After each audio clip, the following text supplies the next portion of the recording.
Lando Norris joins Danny Ricciardo as the only McLaren Grand Prix winners of the last 12 years as the team that race in Papaya secure their place as one of the top contenders in Formula One. It's lights out and away we go for episode 141 of the Eaton Asphalt podcast. Woo, dude. Let's go.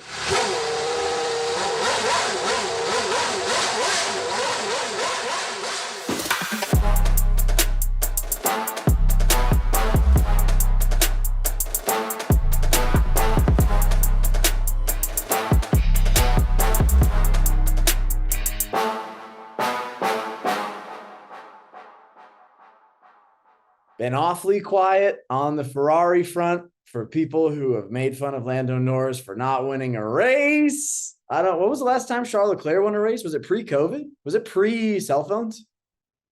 Pre-cell phone, yeah. I had the think BlackBerry. I had my BlackBerry back when he ran. It was fun. I mean, what a weekend. Like going to Miami.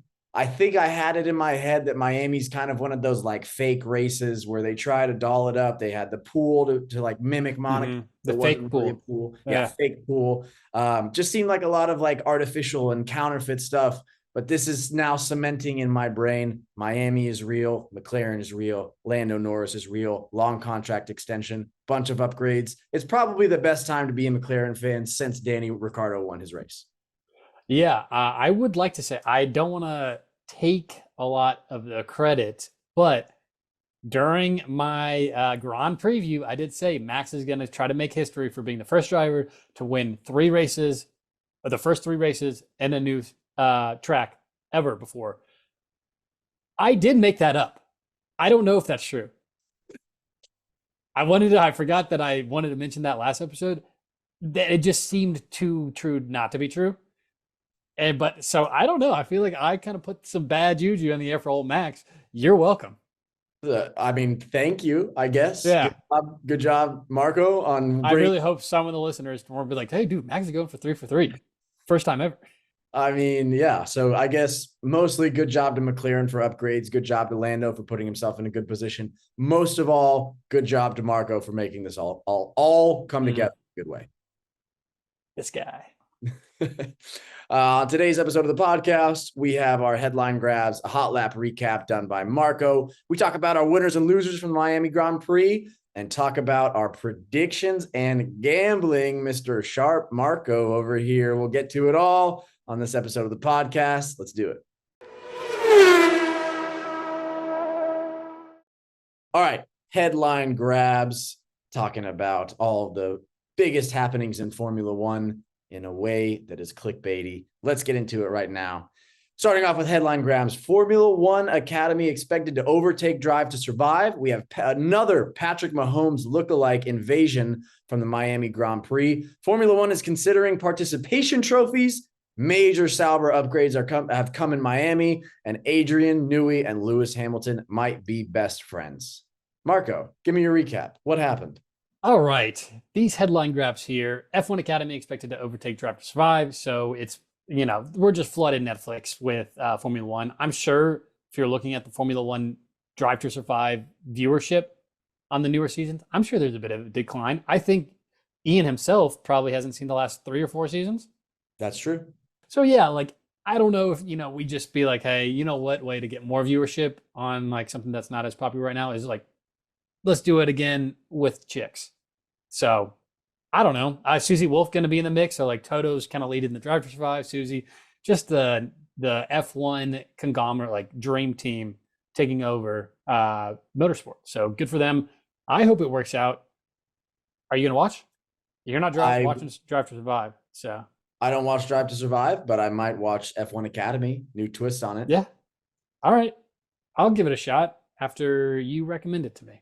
Moving on to Patrick Mahomes lookalike invades Miami Grand Prix again. So if you guys don't remember last year, Martin Brundle came up, had a little like blunder when it came to thinking Paolo Banchero, the rookie basketball player at the time for the Orlando Magic, was in fact Patrick Mahomes. This year, though, he said, you know what? It was so fun last year about confusing him that I'm going to confuse him again this year Instead, this time it was Miami Dolphins linebacker Jalen Phillips. So I think he just wants to like do some cross sport confusion, keep the people on their toes. I think he maybe is like doing this to make sure that the listener is more in tune and paying attention rather than being like, oh, he definitely talking to Patrick Mahomes. It's like, no, that's not Patrick Mahomes. And then you're more dialed in. That's a good way. Or he's just kind of manifesting it. He doesn't watch any American football. This is the only player he knows is Patrick Mahomes. And he's like, he's got to show up sometime, right? Yeah, he's gonna be here eventually. So might as well just get used to interviewing Patrick Mahomes when it's not Patrick Mahomes. Oh, dude, I think I think they're gonna have to do something with this on year 3. They're like, all right, we're gonna make some fun into this, which will be probably as cringeworthy as I am imagining right now. Yeah, I mean, there's only one way you can go from here, which is just lean into it. I want him to be like, who's that little person from Jackass, Wee Man. I want him to interview Wee Man and be like, "Were you with Patrick Mahomes?" Yeah, I was thinking that, or like that's a really good idea. I was also thinking like Frank Caliendo, the big voice guy. He dresses up as Patrick Mahomes, and they're like, oh, like they do a little bit about it. He's like, oh, I'm Patrick Mahomes, and they're like, oh, it's great to meet you. Yeah, he should dress up as Patrick Mahomes. Where do you think he should start? How do you think he should start to dress up like Patrick Mahomes? The sunglasses. Nice. And that's all you need. Jersey, sunglasses. That's it. Nothing else.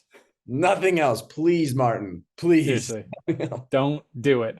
All right. F1 considering participation trophies. So we did talk about how they were thinking about extending points to P12. Now, apparently, that they're expecting to or considering giving points to all drivers that finish the race. So that's fun that they're just like, hey, we kind of feel bad for 3 teams right now that have 0. Let's try to have everyone have points even from race 1. So it's just going to get that much more confusing. It is that I'm okay with it. I don't really care about points that much, like who gets points or what. I do think if this goes through where everybody gets points, I want P20 to get 0 points. It's uncommon for everybody to finish a race. If everybody finishes a race and you're P20, Logan Sargent probably a lot, then you should get 0 points. You should be like, hey, everyone, and you should have to go through a tunnel. You know those tunnels when you were playing soccer and you're like, oh yeah. Everyone on the grid has to make a tunnel and you run through it and everyone has to laugh at you, spit on you. Yeah, you have there's a pie at the end that you get slammed your face in. Yeah, dude. Also, what about this too? I kind of want to go, I'm going to keep building off of this great idea. 20th, -1 point, but you're like, oh, then I'll just DNF, -2 points. So we get to see drivers with negative points. And this could affect, all right, max DNFs, boom, -2. Now he's only winning by 180. It's that'd be crazy. Only winning by 180, real nail biter. Yeah. Yeah, it's just oh, you never know. If he keeps DNFing for the rest of the season, he'll only win by 50. All right. Major Sauber upgrades in Miami. I bet you're scratching your head oh, they didn't look that good. Not car upgrades. They just changed up their racing engineer, which I didn't think racing engineer was probably the main reason that they couldn't do pit stops correctly. I didn't think he was the guy. I think he just got picked on and so you're the reason for all our problems. You're gone. So Valtteri Bottas got a new racing engineer, but not a new car. So I don't know what they're doing. I think just enough things have happened to Sauber where they're we have to switch something up. We can't switch the drivers. Switch the drivers. That's too much. Mm-hmm. The crew has had problems basically every single race. So they're just they just closed their eyes and pointed their finger and it landed on Valtteri's race engineer. I did hear that Valtteri didn't know it until a day or two. Oh, yeah. What a is this jabroni coming over here now, dude? Yeah. At least fire one whose fault it wasn't, the guy who screwed off the wheel gun on a bad wheel is wasn't his fault. Fire him. Don't fire a racing engineer. That is kind of important of a guy. Yeah, I don't know if it's you need camaraderie or something between your drivers or a repertoire. So interesting tactic with Sauber. It seems I think they're just picking names at. Maybe they did a picking names at it, like instead of credit card roulette, it's like who gets fired roulette. And it's like, oh, they're like, damn, dude, this is not a good guy to fire, but rules is rules. Rules is rules. It's like that Japanese like army thing where they would just take a random soldier and like kill him to be like, hey, we mean business. Sauber's trying to really like, you know, really make Yeah. sure that they know that their team is like, hey, everyone's on watch. So we're gonna Hey, fire. our pit stop must get better now, right? Or else it might be one of you, or it might be someone completely not relevant to the pit crew. Again, Best way to improve pit stops, fire the guy that has nothing to do with pit stop. and that'll wake those pit stop up. Yeah. All right, our last headline grab: Adrian Newey and Lewis Hamilton might be best friends. Quote saying Newey talks about praise for Hamilton. Hamilton said, "If I could have a list of like the top people I like to work with, Newey's top on that list."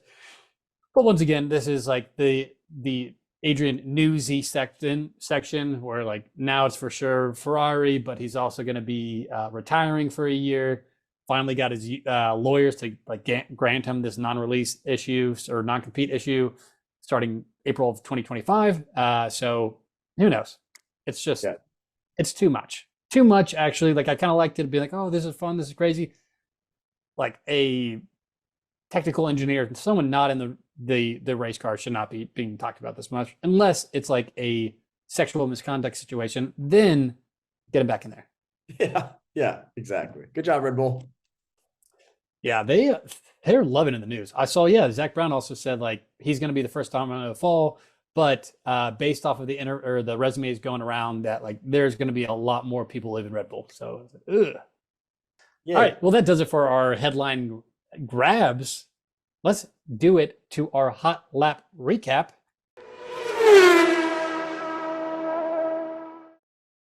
All right. It was a blistering weekend with surprises not on Friday, not on Saturday, but alas, on the Lord's Day itself on Sunday. Before we get to Sunday, though, obviously, let's talk about, we have a sprint race weekend. Let's talk about a little bit of the sprint race. Lando, very unfortunate. The only time he was probably unfortunate this weekend, bump into turn one. It's kind of like a 4-car simultaneous bump. Obviously, fan favorite Lando, fan favorite Stroll went out.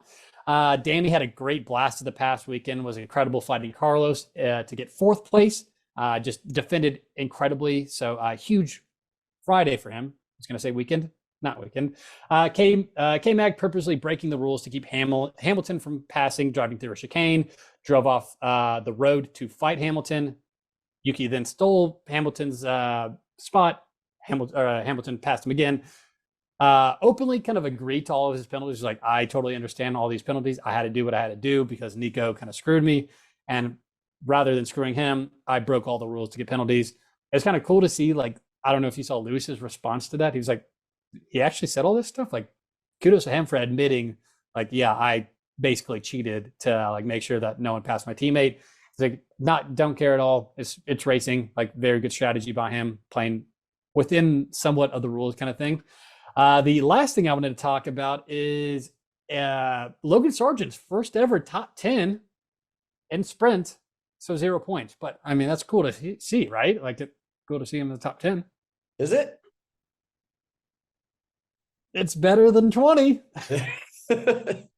So, all right, let's talk about the awesome race Sunday. So starting off, Perez almost smashing into Max in turn one.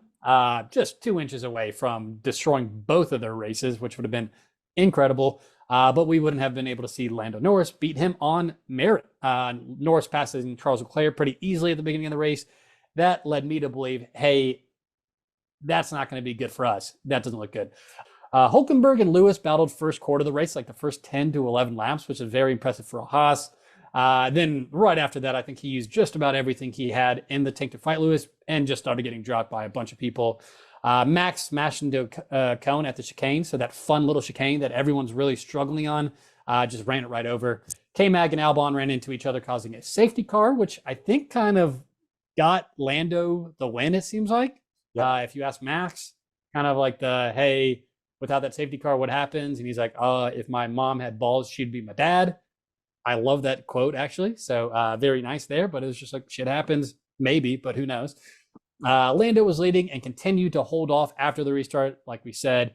And Max saying he had a little bit of car trouble, it was hard for it to turn. Excuses. And then Piastri and Sainz battled hard for fourth. Then Perez and Hamilton kind of double pass on Piastri, who had a pit right after.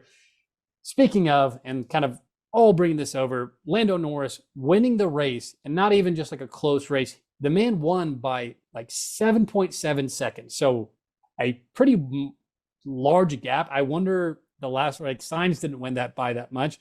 I wonder when the last time Max actually had almost, an 8-second loss just on like no car issues at all.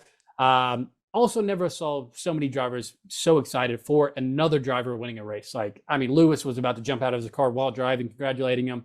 Every single driver on the grid, I think, came up and gave him a big hug. Obviously, it's the whole, like, his first one, but just shows to like how popular and how big of a fan favorite, not only like for the fans, but for the drivers Lando is. So, I mean, could not be more happy for the guy, honestly. Yeah.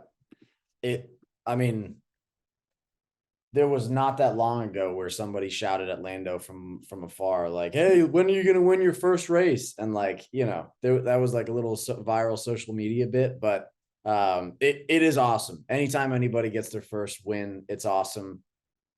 Pierre getting his first win recently, Danny getting his first win recently, like it's just fun. It's just very entertaining and fun. And I mean, what a genuine big step for McLaren. Everything they upgraded, like we'll get into winners and losers, but they brought a new front wing, a new rear wing, a new like side, but like everything was upgraded in that car, it seemed like. And it's working. I think there's like a tiny glimmer of light that I'm not going to buy too much into, but like maybe they can compete, maybe they can at least make Red Bull uncomfortable, which Red Bull seemed pretty comfortable in the last year and some change, 2 years. So yeah, I think like there's bright days ahead that started in sunny Miami. Yeah. I mean, we honestly, these are one of the few weekends, hopefully we can't, like, we stop saying this more and more, that we can like very, very much appreciate and enjoy. This is the stuff that keeps bringing us back. Those are freaking bastards. And I know it's only it's a small sample size. 6 races so far, 6 Grand Prix. Mm-hmm. 2 of them, 1/3, have not been won by Max. So exactly. I mean, can you imagine finishing the season with 33% of races not won by Max this year? I mean, we're going down the right direction. That sounds pretty awful still, but that's a great trajectory. Can you imagine only 33% of the races not getting one? Max only winning 67%? Yeah, dude. The amount of people that'd be like, dude, this is like, they're getting worse. Yeah. It's crazy. Sad, but crazy. Sad, but crazy. It's a sport we watch. Awesome. Good hot lap recap, Marco. Let's move in to our winners and losers.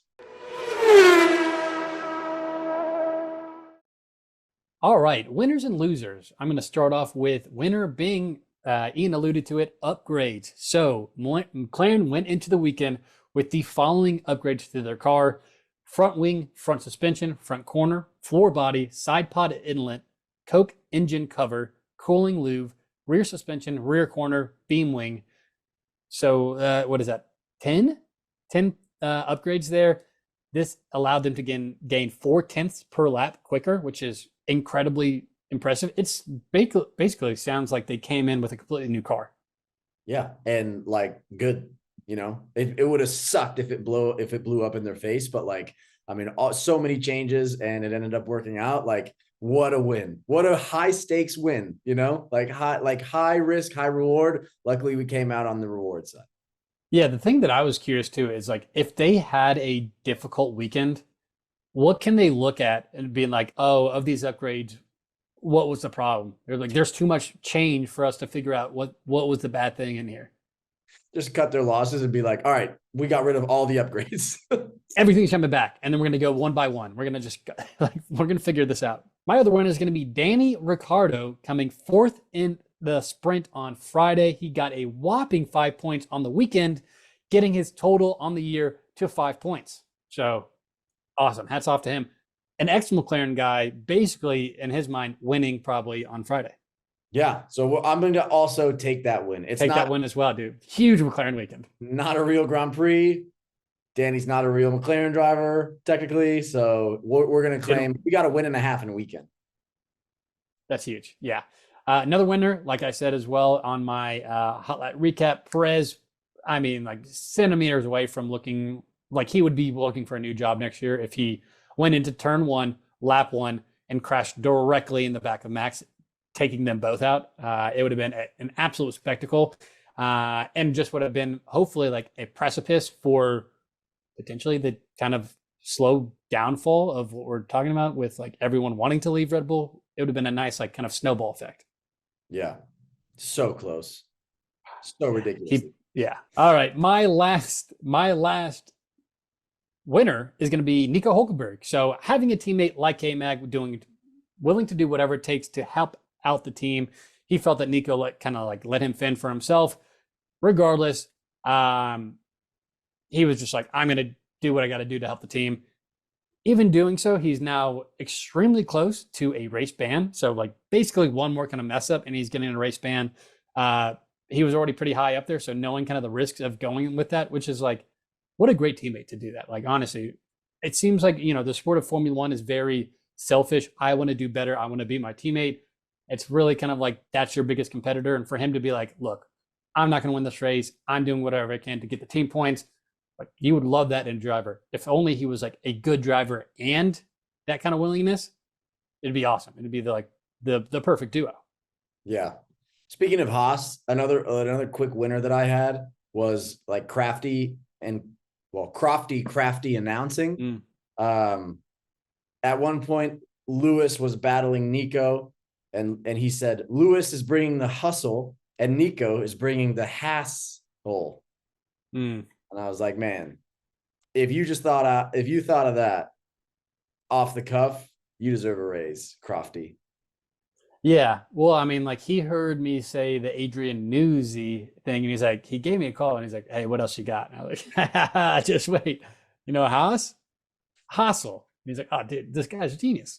The only other thing I was going to add to Hulkenberg was another huge, he's back on top of the history books for the only driver with the most points in Formula One without a win, and for Nico or podium after Lando got that monkey off his back. So back on top of the record books in some sort of form. So good for him. Records are records. Rules are rules. Records are records. Number one. Bad category. Number one of never being number one. Exactly. Nice. Crafty announcing. My only other winner I had, Alpine. Alpine is being the ultimate good guy in Formula One right now by always letting their drivers race each other. They were wheel to wheel through several corners, and it was really like clenched up and tight. It was just like, man, they're having a bad season already. Don't make it worse by a double DNF here. They still raced. It was very entertaining, and they're walking away from the weekend with a point. So they leave the 0 points club, leaving just Kick Sauber and Williams. And yeah, I thought that it was just like cool. It was like, yeah, you're a back of the team. You're back of the grid team. No one's going to pay much attention to you. Let the boys race, give us some entertainment. And they're doing it. They're just delivering excellently. Yeah, that was awesome. I feel like there are very few teams that just say like, go for it. I've seen a few Ferrari instances where you're going to say, go for it. And you always like to see that. You don't want any team to or any driver or any instance of a potential like battle to be taken away because, we want to be safe. But boring. We don't like safety in this sport, idiots. No, let's get crazy. Let's get wild. All right. Well, that does it for our winners, our losers. I just have one. It was such a good weekend. I didn't want to, really look at the negatives. Actually, I have two. I'm going to double up on my negatives. Number one is going to be Ferrari. McLaren looking like the first, or if you look at this weekend, the second best car out there with these upgrades.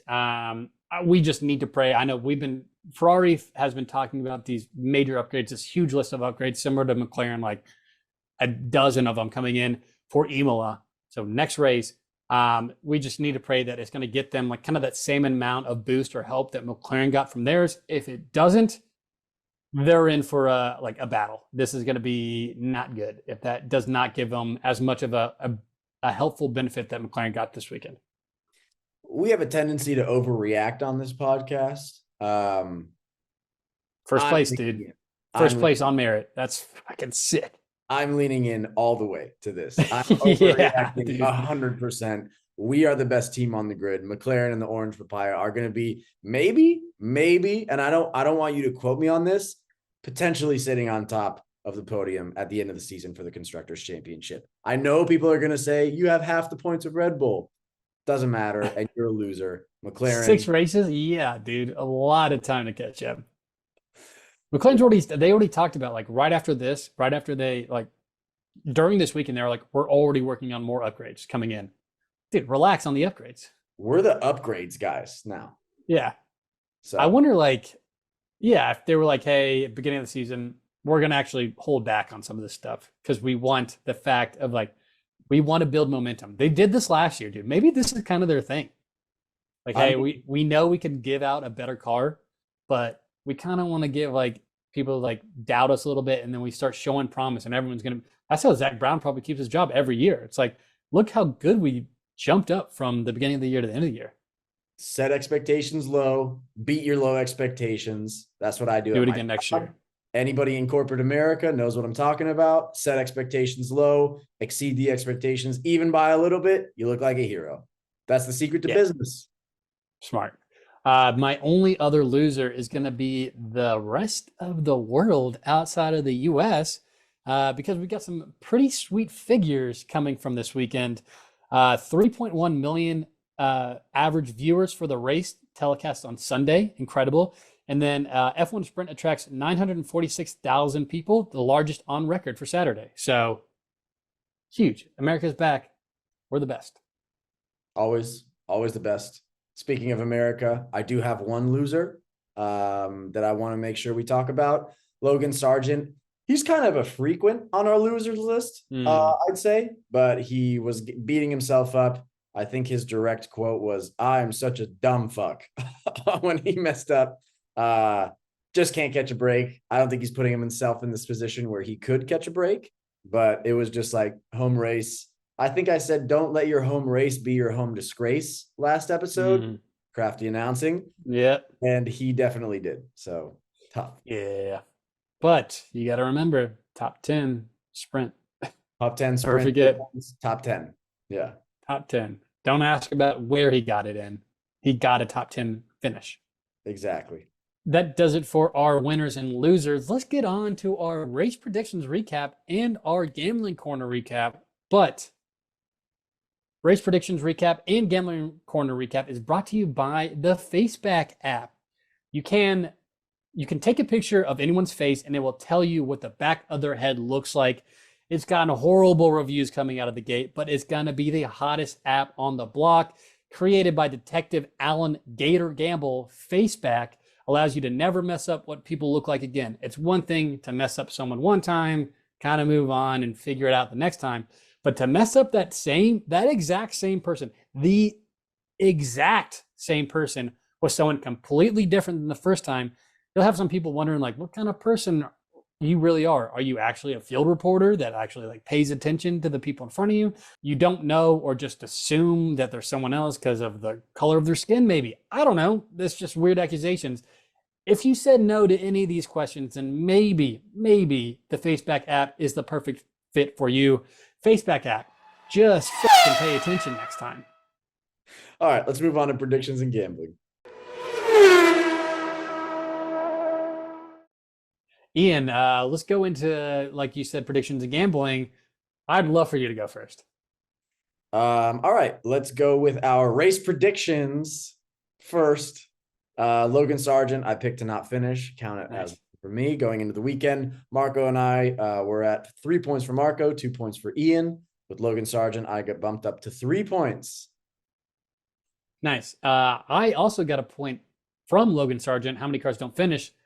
Just our one American boy. So I got one there. So we are now 4-3 on points. We're on fire. Speaking of on fire. 4 plus 3 is 7. 6 races. We have more predictions than races. Yeah. And we can't pick the same predictions. It's our hands are tied. It's fine. That's so hard. It's so hard. It's really tough. Yeah. Speaking of being on fire, let's go to our gambling paddock. All right. Fine. I'll go first. Sergio Perez top 2 finish did not hit for me, but Charles Leclerc podium finish for 1 unit plus 135, count it. And then Yuki Tsunoda going back to the well. I think I'm just going to continue to bet this for the rest of the season. Plus 125 also hit. So I am now with a record of 9-10, up 3.975 units. Not quite 4 units, but 3.975 units. I saw you. You really got in the decimal places there. Yeah. I love that. Yeah, mine, I only won 1 at 2. Kind of bummed. Pierre, not to be classified, plus 400, half a unit there. Wrong. Max, betting without Max, Signs, plus 1,300, half a unit there. Wrong. The one I did get, betting without Max, Lando, plus 1,800, half a unit there. Nailed it. That is by far our highest odds gambling hit ever in history. So I am now 9-9 plus, even. I'm up 11.2 units. I'm kicking ass right now. Here's the problem with this is that now my only option is to start throwing haymakers to just start throwing haymakers. And this sucks. But congratulations. You're a sharp. You're the smartest. And you're the richest. You're not riding with me, guys. You're losing money on the table. I'm seeing the board so well. All right. All right. I think that should do it for this episode of the Miami Grand Prix recap. Congratulations to Marco for being, I believe, a billionaire now with that last bet. You put $1,000 on it, I assume? Put the mortgage. Put the mortgage. $1,000. $1,000 mortgage. $1,000 mortgage. I live in a box. I do. Yes. All right. Good job, dude. Well done, Miami. Hats off to you. We'll look forward to seeing everybody in the next race in 2 weeks' time, right? In Emilia Romagna, in Italia. Yes, thanks, everybody, for listening. See you, assholes. Congrats, Norris. Text me back. See you, assholes.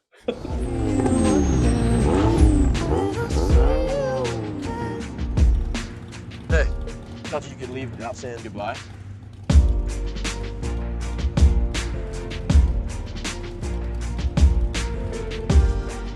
I used to say I lived my life a quarter mile at a time. And I think that's why we were brothers. Because you did too.